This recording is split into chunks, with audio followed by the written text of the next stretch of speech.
Rebel Moon, Zack Snyder's somewhat anticipated film, hit Netflix December 2023, and it got quite the critical reviews with a Rotten Tomatoes score of 23%.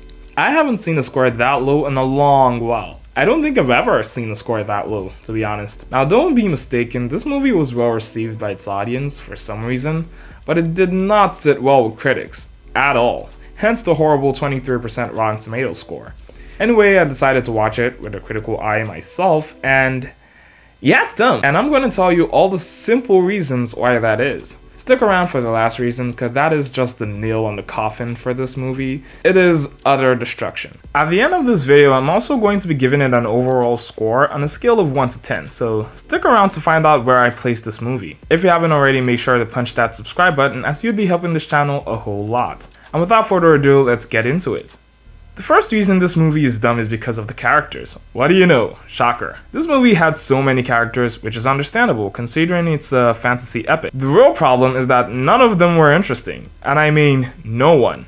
Except of course for Korra, which is probably the only character that wasn't one-dimensional. I mean really, what emotional weight did these other characters contribute to the story? It's just like a heist story where you don't really care what happens to the heist members, if you get what I mean. I mean, for a movie 2 hours long that really took its time to assemble the gang, it's quite shocking how much I didn't care about said gang. It's beyond me. I'm gonna give a few examples. You know that guy that died? What's his name again?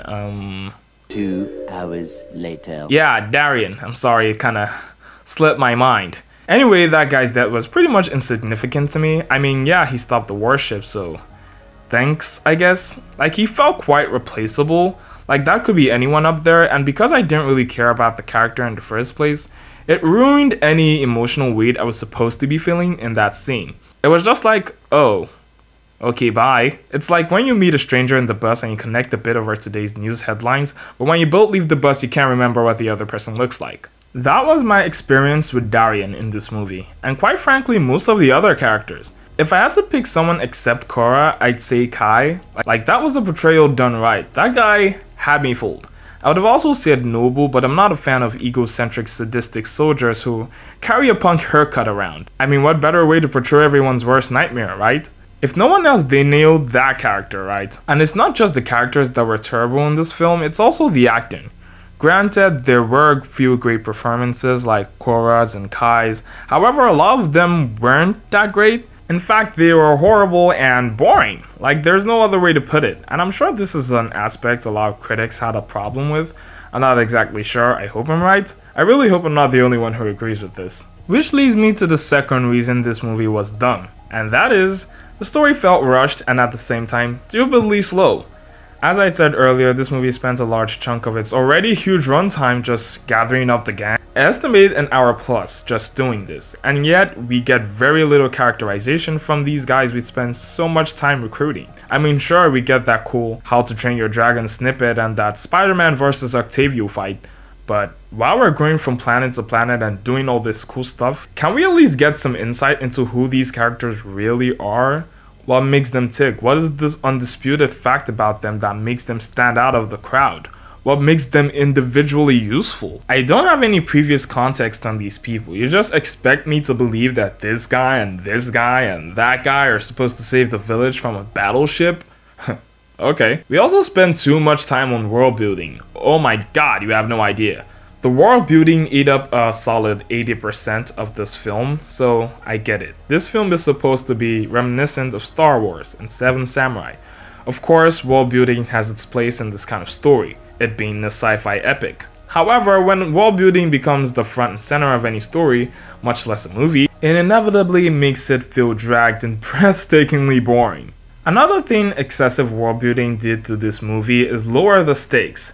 Now this is where things are gonna get a bit feisty. I can hear some of y'all saying good world building should serve to make us even more invested in the story, not lower the stakes. That is true. But like with everything in creativity, it is a double-edged sword. Too much and it's a problem. Too little, same thing.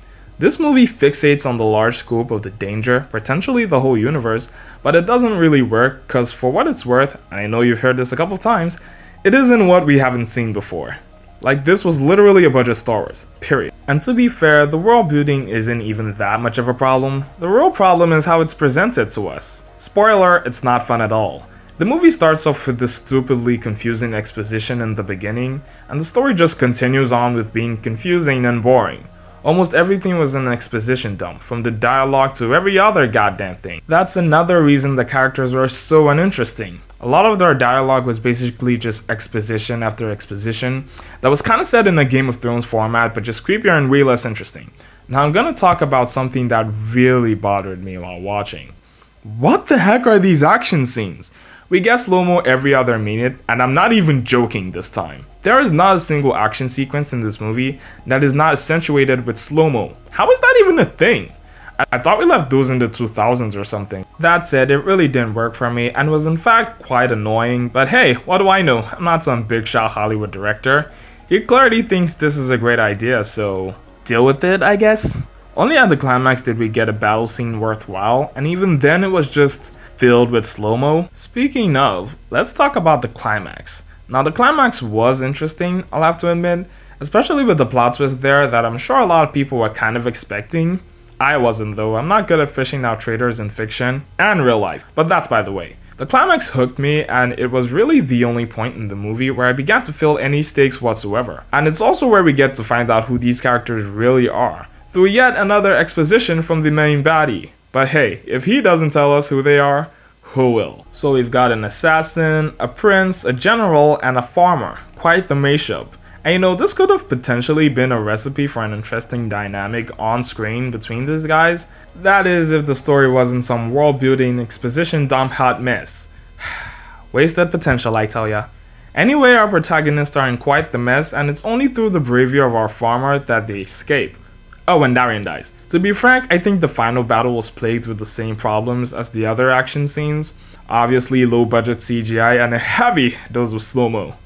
At the very least, the fight between Korra and Nobu was interesting and well choreographed. And this leads me to the major reason this movie is dumb.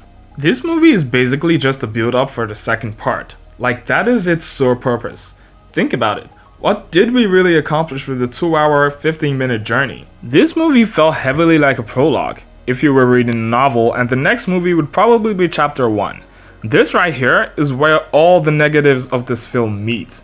This is the core dumbness of this movie. For example, we don't get enough characterization because the movie is too busy spoon-feeding us information about the world, in turn to build anticipation for the next movie. This story moves at a snail's pace because if you really look at it, there's not that much going on, except build up for the coming story, for where the real action starts. Even the subplots suffer from this. The potential romance, if I can even call it that, between Korra and Garner is just straight up embarrassing. Like, what are they doing? If this is supposed to be Zack Snyder's way of creating his own verse, I'm grossly disappointed. This movie was supposed to be the window to usher us into a new exciting sci-fi world, but all it did was just bombard us with subpar cinema for 2 hours straight. Do I think the second installment is going to be any better? Truthfully, from what I've seen in this movie, my expectations are really low, like way down there. But hey, who knows? It might just be in for the shock of our lives. So, considering the pacing, the world building, the characters and whatnot, I'm gonna go ahead and give this movie a solid 5 out of 10. And to be honest, the only reason it's that high is because of Noble. I mean, that haircut is just sending me. As I've said earlier, the first part already has many critical reviews. It'd be a surprise, honestly, if a lot of people still watched the second, but we'll just have to wait and see what part 2 has to offer. What did you think of Rebel Moon Part 1? Was it a good movie or was it peak dumbness? Let me know in the comments below. Don't forget to like this video as you'd be helping this channel a whole lot. Thanks for watching. Jana.